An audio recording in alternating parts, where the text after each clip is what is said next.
હજી આપણે કલ્પેશ્વર પહોંચ્યા નથી, પણ આજે ઘાટી ઉપર ચડીને આવ્યા ને પછી જો એક નજારો જોવો તમે. આ હા હા, એક નંબર નજારો. મને એમ લાગે ઓલા પણ કલ્પેશ્વર છે. જો આ હેઠું હેઠું હેઠું એ જો સામે રહ્યું, મારી આંગળી દેખાય, અહીંયા દેખાય, અહીં ક્યાંક છે. જો અહીં લાલ લાલ દેખાય, પણ ઝૂમ કરવું પડે એવું છે. હજી ત્યાં ઠેઠ જવાનું છે ને આખી પાળી છે ને આખો રસ્તો કાપીને જવાનું છે આપણે. આમ આ દેખાય.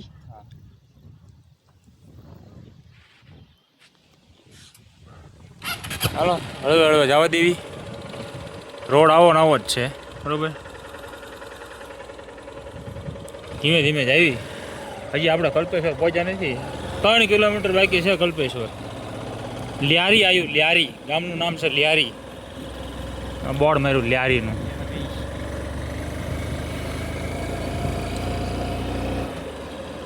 ઉપર આવતા થોડોક રોડ સારો થયો હતો. પેલા પાણાવાળો હતો ને, પેલા પાણાવાળો રોડ હતો ને એ પૂરો થઈ ગયો. પછી થોડોક રફ રસ્તો હતો અને પછી ઉપર આવતા પાછો ડામર રોડ થોડોક બનાવેલો છે. રોડનું કામ ચાલુ છે. મને એમ લાગે હવે 10-15 દિવસ કે વજન મહિનો દિવસમાં રોડનું કામ પૂરું થઈ જશે. તો જે હવે જે કલ્પેશ્વર આવવું હોય છે ને એના માટે ઈઝી છે. બાકી અત્યારે તો રોડ બહુ ખરાબ છે. વાહ ભાઈ વાહ, શું નજારો છે બોસ.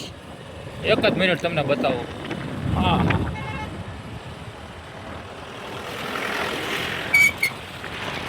કેમ પણ ઘાટી.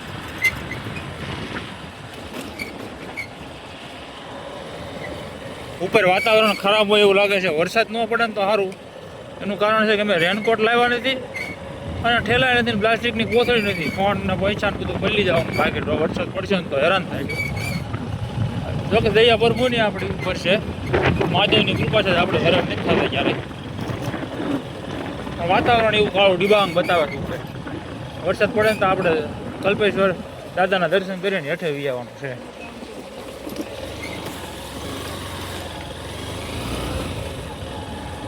પાછો રોડ થોડોક ખરાબ થઈ ગયો છે.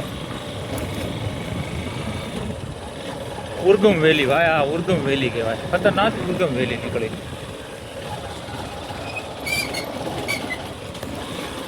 આવો જ રોડ છે. જો તમને તો વિડીયોમાં લાગશે નહીં બરોબર, પણ રિયાલિટી ખબર પડે અહીંયા આવો પછી કેવી ચડાઈ છે. એક ધારી ચડાઈ છે. વાહ બોસ વાહ, જેવી ચડાઈ છે ને એવો નજારો જ છે. આમ જો ઓહો,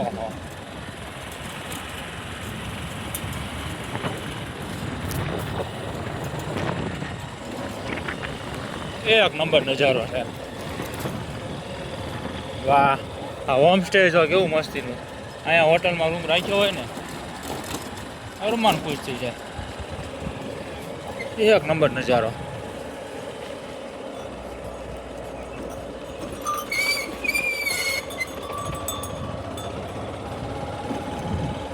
ખોડીશું ચડાવી બોલો ગાડીમાં સરદારજીએ.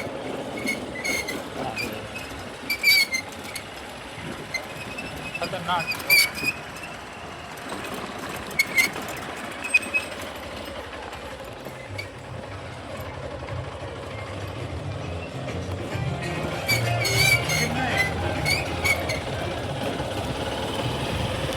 કલ્પેશ્વર દાદા મંદિર તો સારું કાંઈ દેખાતું જ નથી યાર. 3 કિલોમીટરનું બોર્ડ માર્યું, પણ આવો રસ્તો છે 3 કિલોમીટર, અમને 7 કિલોમીટર લાગે. ગાડી યાર 20 ઉપર તો ગાડી હાલતી જ નથી. 25, 20, 25, 15 એમાં ક્યાંથી કિલોમીટર કપાય. રોડ બહુ ખરાબ છે યાર. આ કંઈક ગામ આવ્યું છે હવે એકાદું. મકાન કેવા મસ્તીના બધા બનાવ્યા ડુંગરામાં. પછી ખેતી ન્યા જ કરે હોય, ઓર્ગેનિક ખાય બધું. આપણે ઘોડા નહીં, બધું કેમિકલ વાળું. પહાડી લોકો ઓર્ગેનિક ખાય, એમાં એટલી બધી તાકાત હોય. ગમ્યા સડી જાય હારા.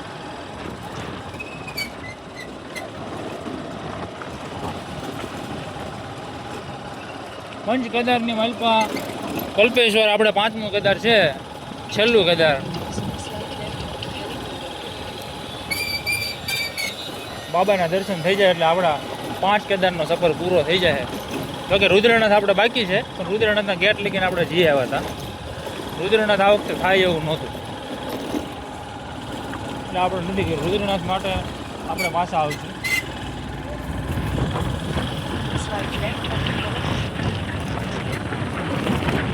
આવી નવી ઘાટી છે ભાઈઓ. મળવી તમને થોડાક આગળ બીજો કંઈક સારો નજારો આવે ને ના મળવી કા કલ્પેશ્વર દાદાના દર્શને ડાયરેક્ટ મંદિર જ મળવી હવે. એમ કે એક ધારી ચડાય છે આવી ચડ્યા કરી બીજું બધું કરું સારું હાલો મળવી તારે તું કલ્પેશ્વર. ફાઇનલી આપણે કલ્પેશ્વર દાદાના ચરણોમાં આવી ગયા છીએ અને આ એક ઝરણું જો ઉપર પડે એમ એક નજારો મારો ઝરણામાં. ઓહો એમ થાય કે નાહી લેવી.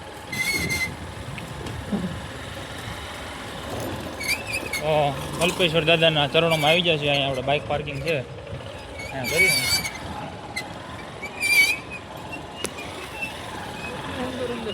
વાહ ભાઈ વાહ. ફાઇનલી પહોંચી ગયા છીએ આપણે દાદા કલ્પેશ્વરના ધામમાં.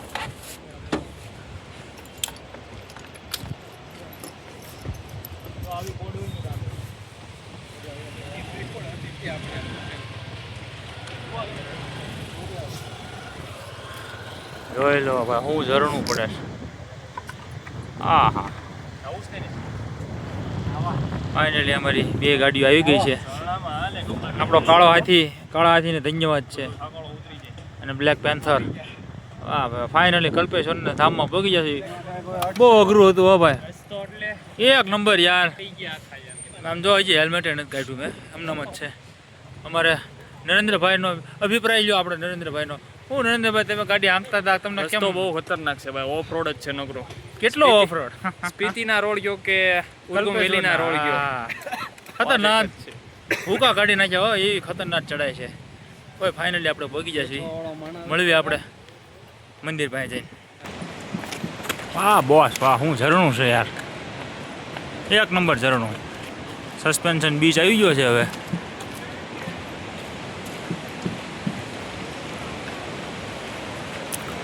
વાહ ભાઈ વાહ. કલ્પેશ્વર જવાનો રસ્તો છે. જો આ બીચ મસ્તીનો બીચ બનાવેલો છે.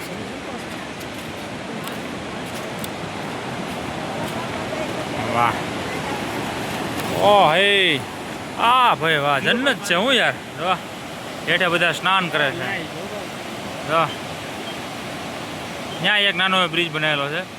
હું બહુ ઝરણું છે. જો આ હા કેટલું ઊંચું ઝરણું. જો હા ભાઈ વાહ. નદીનું નામ નથી ખબર આપણને પણ પાણી પીળા કલરનું છે. બોલો ખબર નહીં કેમ પીળું પાણી છે પણ છે પાણી પીળું. વાહ બીજે મસ્તીનો છે એક નંબર. ભાલુ આવ્યા જો ભાલુ આવ્યા. આઈન પાસે ઉપરથી ઘાટીમાંથી પાણી આવે છે. ભાલુ જો આપણે આવા કૂતરા બધા પાળે ને તોય નથી થતા અને અહીંના કૂતરા જો ખાલી કેવા છે ડાઘા જેવા. જો અને તો આંખ્યું નથી દેખાતી. જો એક નંબર કૂતરા. અરે દિલીપભાઈ ઊભા છે અને ભાઈ બ્રિજ આખો હાલવી ને તો બ્રિજ આખો હલ્લે છે. વાઇબ્રેટ મારે. વાહ ભાઈ વાહ સરસ છે હો ભાઈ. ભલે ચડવામાં અમને ઘણી મુશ્કેલ થઈ ગાડી ચડાવવામાં પણ આ બધો નજારો જોયો ને તો તમામ પ્રકારનો ઠાક ઉતરી ગયો. અને ઉપર વાતાવરણ ખરાબ થાય છે. જો કાળા કાળા વાદળ આવી ગયા છે. વરસાદ ન પડે તો સારું. બસ શું મોજ આવે છે યાર. જો અહીંયા બધા સ્નાન કરે છે અમુક ફોટા પાડે છે. ઝરણું બાકી એક નંબર છે. વાહ ભાઈ વાહ. વરસાદનું વાતાવરણ નથી તો એટલું પાણી પડે છે. વિચાર કરો વરસાદનું વાતાવરણ હોય તો કેટલી મજા આવે. સરસ છે. તો આપણે પહેલાં કલ્પેશ્વર દાદાના દર્શન કરી આવી પછી કંઈક ફોટા ફોટા પાડવી. મળ્યું તમને ઉપર કલ્પેશ્વર દાદાના. થોડુંક ચડવાનું છે આમાં. પગ તો દુખે છે મધ્ય મહેશ્વર જઈને આવ્યા એટલે હોય ત્યાં ચડી જવાનું છે ધીમે ધીમે. જો એકદમ સ્ટીપ ચડાય. હર હર મહાદેવ કરતાં કરતાં ચડી જવી.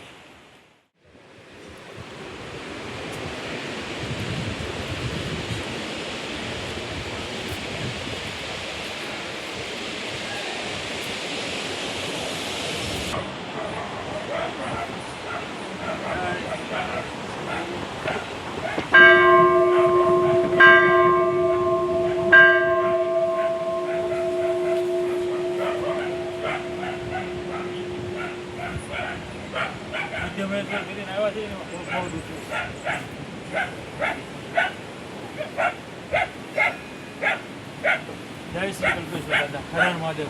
અને વિડીયોગ્રાફી ફોટોગ્રાફી અલાઉડ નથી એટલે અમે દર્શન કરી તમને પાછા મળી. જય શ્રી કલ્પેશ્વર. જય શ્રી કલ્પેશ્વર. કલ્પેશ્વર દાદાના દર્શન કરીને આપણે વિયાવ્યા છીએ. અને હું તમને એક વાત કહું તો અંદર અત્યારે કલ્પેશ્વર માણસો બહુ ઓછું આવે છે એટલે ટ્રાફિક અહીંયા એટલી બધી કંઈ ખાસ છે નહીં. અને અમે અંદર જ્યારે ગર્ભગૃહની માલપા ગયા ને એટલે ત્યાં ગર્ભગૃહની માલપા એક પંડિતજી હતા અને એ પંડિતજી અમારી હારે 10 મિનિટ લગીને વાત કરી અને કલ્પેશ્વરનો ઇતિહાસ આખો એણે આપણને કીધો. મહાભારત કાળનું આ કલ્પેશ્વર છે. આ 5 કેદાર છે ને એમાં 5મા નંબરનું કેદાર છે કલ્પેશ્વર. અને અહીંયા કલ્પેશ્વરમાં પૂજા થાય છે આપણે શંકર ભગવાનની જટાઓની પૂજા થાય છે કલ્પેશ્વરમાં.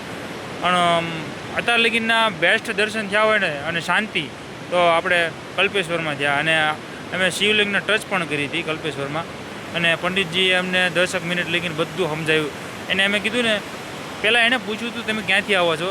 મેં કીધું અમે ગુજરાતથી આવીએ છીએ. કે એટલે બધા દૂરથી આવો મેં કીધું હા. અને મેં કીધું ગાડી લઈને આવ્યા છીએ. કે હો એટલે એણે પછી સંપૂર્ણ જાણકારી કલ્પેશ્વર દાદાની બધી જાણકારી આપી પહેલેથી છેલ્લે લગી. કઈ રીતે કલ્પેશ્વરનો ઉદ્ગમ થયો, કઈ રીતે પાંડુ અહીંયા આવ્યા, કઈ રીતે પાંડુ સ્વર્ગમાં ગયા, પાંડુ અહીંયા ક્યાં ક્યાં ગયા, બધી જાણકારી આપી.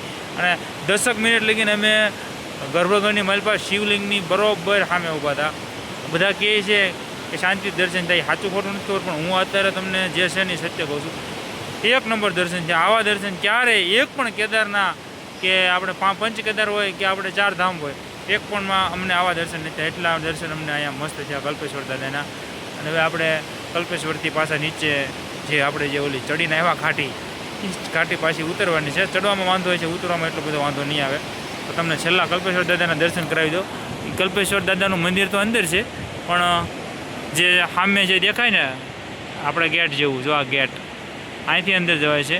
ફોન અને કેમેરો અંદર કાંઈ લઈ જવા નથી દેતા એટલે અંદર કાંઈ હું લઈ નથી ગયો. પણ 1 નંબર દર્શન થઈ ગયા છે. આપણે 5 કેદાર કરવાના હતા એમાંથી કેદારનાથ અને તુંગનાથ તો આપણે પહેલાં કરી લીધેલું હતું. પછી મધ્યમહેશ્વર કર્યું આપણે અને અત્યારે આપણે કલ્પેશ્વર કર્યું. રુદ્રનાથ પણ આપણે કરવું હતું પણ મધ્યમહેશ્વરની ચડાઈ એટલી બધી હતી ને અને રુદ્રનાથની ચડાઈ એની કરતાં પણ ખતરનાક છે અને ઊંચું એટલું છે. તો પછી પગે અમે એટલા દુખતા હતા. અને આપણે અતુલભાઈ અને એનો ભાઈ છે ને એમાં તે થોડીક તકલીફ છે ઈવડાયની ચડવાની. તો મેં કીધું આપણે રુદ્રનાથ ગમે ત્યાં ફરી વખત બાબા રુદ્રનાથનો બોલાવો આવશે તારે પાછા વી આવશું. બરાબર. અત્યારે આપણે 4 કેદાર પૂરા થઈ ગયા છે. પહેલાં કર્યું આપણે કેદારનાથ, પછી કર્યું આપણે તુંગનાથ, ત્રીજું કર્યું આપણે મધ્યમહેશ્વર અને ચોથું આવડું આ કલ્પેશ્વર. બરાબર. 4 કેદારના દર્શન થઈ ગયા છે. હવે રુદ્રનાથ બાબાનો બોલાવો ક્યારે આવે કંઈ ખબર નહીં. બાકી 5 કેદારના આપણે દર્શન તો કરવાના જ છે અને કરશું તે આજ નહીં તો કાલ વહેલા મોડું પણ થઈ જાય છે. છેલ્લે આપણે મધ્યમહેશ્વરના દર્શન કરી અને આજની નાઇટ આપણે જ્યાં રોકાણા હતા ત્યાં જ આપણે કઈ જગ્યા હતી ગોપેશ્વર અને ચમોલીની વચ્ચે રોકાણા હતા. ત્યાં રોકાઈ જઈશું અને કાલ સવારે ઋષિકેશ માટે નીકળી જઈશું. આખો દિવસ થશે ઋષિકેશ પહોંચતા 200 કિલોમીટર જેવું થાય છે. પણ નિરાતે પહોંચી જશું કેમ કે હવે આવડું આ બદ્રીનાથ કેદારનાથ વાળો હાઈવે છે અને હાઈવે મોટો છે, રસ્તો સારો છે. શાંતિથી પહોંચી જઈશું સાંજે ઋષિકેશ. તો શ્વાસ ચડવા માટે ઊંચાઈ ઉપર છે ને એટલે ઓક્સિજનની કમી છે.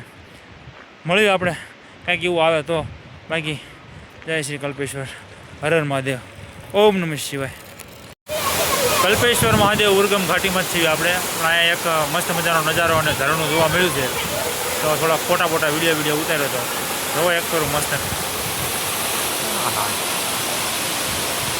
બાહુબલીમાં જે ઝરણું આવે ને એટલું ઊંચું ઝરણું છે.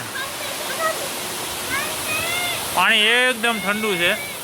અમારા અતુલભાઈ નાતા હતા અને 1 નંબર છે નજારો.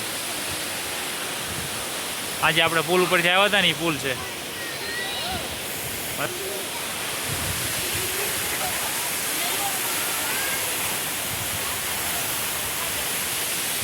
મસ્ત મજાનું ઝરણું છે. હવે આપણે કલ્પેશ્વરમાંથી રજા લેવાની તૈયારી છે. મળીએ આપણે હવે કંઈક સારો નજારો આવે એટલે સારું જોવા જેવું અહીંયા છેલ્લા કલ્પેશ્વર દાદાના દર્શન કરી લેવી બહારથી, પછી તમને મળવી. જય શ્રી કલ્પેશ્વર મહાદેવ, જય બદ્રી વિશાલ. તમને એમ લાગતું હોય છે કે હમણે કલ્પેશ્વર હતો ડાયરેક્ટ બદ્રી વિશાલ રસ્તામાં જાણવા મળ્યું છે કે ધ્યાન બદ્રી અહીંયા જ છે તો મેં કીધું અહીંયા હોય તો આંટો મારતા જઈએ ધ્યાન બદ્રી 5 કેદાર છે ને એમ 5 બદ્રી પણ છે એમાં આપણને બેના નામ નથી આવડતા એક જો આ ધ્યાન બદ્રી એક ભવિષ્ય બદ્રી અને એક આપણે બદ્રી વિશાલ બેની નથી ખબર બે કયા છે એ જાણીને પછી કહીશ તમને અહીંયા જે છે ને એ ધ્યાન બદ્રી છે ગામડામાં આપણે એમ નાનું ગામડું ગામડામાં ઉપર છે જાય છે મળવી તમને મંદિર પાસે ધ્યાન બદ્રી જય બદ્રી વિશાળ આવી ગયા છું ધ્યાન બદ્રીમાં શ્રી ધ્યાન બદ્રી બદ્રીનાથ ઉખામ ગુડ મોર્નિંગ ટુ ચમોલી આપણે કાલે કલ્પેશ્વરથી નીચે વ્યાવ્યા હતા અને આપણે એની હોટલ રાખી હતી હિંમતસિંહ આપણા ગુજરાતના જઈ વડોદરાના મસ્તીની હોટલ છે એમની હેઠે જઈને તમને હોટલ બતાવું ને આ કાંઈક આપણો રૂમ હતો હોટલનો ને આ કાંઈક બાલ્કની હતી આ છે બાલ્કની વ્યૂ પોઈન્ટ એ મસ્તીનો હતો રોડ ટચ બરોબર આમે બરફના ડુંગરા બરફના મોટા મોટા પહાડ અહીંથી નીકળવાની તૈયારી છે અહીંથી આપણે સીધા જવાનું છે નીચે આજે લગભગ ઋષિકેશ પગી જવું 210 કિલોમીટર જેવું છે તો કદાચ આપણે આજ ઋષિકેશ પગી જવું તમને આના હોટલના માલિક હારે તમને મુલાકાત કરું હિંમતસિંહ 2 દિવસ રહ્યા આપણા ખાસ મિત્ર બની ગયા છે તમને મુલાકાત કરાવું હિંમતસિંહ હારે મળવી નીચે અને આ કંઈક આપણો હોટલનો રૂમ હતો 2 દિવસ અહીંયા રહ્યા બહુ મજા આવી 1 નંબર હોટલ છે અહીં આવો તો આપણે ચોક્કસ મુલાકાત લેજો હોટલનું નામ છે Bhagirathi hotel Bhagirathi palace and restaurant જમવાનું પણ 1 નંબર બનાવે આપણે ગુજરાતી તમારે જે ખાવું એ વડે એ બનાવી દે છે થોડુંક મોંઘું છે પણ વસ્તુ સારી બનાવે છે તાંદૂર રોટી બટર રોટી જે તમારે ખાવું હોય મન ફાવે એવું હાલ તો અમે છોલે બનાવ્યું હતું પંજાબી છોલે 1 નંબર મજા આવી મેળવું તમને હિંમતસિંહ આગળ મેં તમને કીધું હતું ને તમને મળાવું અહીંના ઓનર હેડે આ છે હુકુમસિંહ આ હોટલના માલિક છે હુકુમસિંહ જરાક આપણે હોટલનું નામ તમારું નામ અને આ જગ્યાનું નામ જણાવી દો આપણે ગુજરાતીમાં જણાવો તમને હા મારા હોટલનું નામ હોટલ ભાગીરથી પેલેસ છે એક જગાનું નામ હિમતલા ચમોલીમાં છે આ હોટલ બદ્રીનાથ આશ્રમ છે બદ્રીનાથ રસ્તા ઉપર છે બરાબર તમારું નામ છે હુકુમસિંહ હુકમસિંહ અને હોટલ 1 નંબર છે આપણા હુકુમસિંહ ગુજરાતથી જ છે 6 મહિના જ્યારે યાત્રા બની હોય ત્યારે હુકુમસિંહ વડોદરામાં છે બરાબર વડોદરામાં રહે છે ત્યાં પણ એનું કામ જ હાલે છે આપણને એકદમ મજા આવી છે આ હોટલ ભાગીરથીમાં બરોબર 1 નંબર રિવ્યૂ છે અને હું ગણું તો આપણા ગુજરાતી ભાઈઓ આ બદ્રીનાથ રોડ ઉપર આવતા હોય હું તો એમ કહીશ કે હુકુમસિંહની હોટલ ઉપર રોકાજો ખાણા 1 નંબર છે જમવાનું પણ 1 નંબર છે અમને ફૂલ મજા આવી છે ભાઈ બરોબર તો આવી જ રીતે તમારે યાત્રા કરતા રહીજો મળતા રહીજો અમે અહીંયા તો 2 દી રોકાણા હતા 2 દી હુકુમસિંહની હોટલે રોકાણા હતા મજા આવી ગઈ છે હુકુમસિંહ માણા 1 નંબર છે તમારે જે જોઈ વસ્તુ આપશે મળવી હુકુમસિંહ જય બદ્રી વિશાળ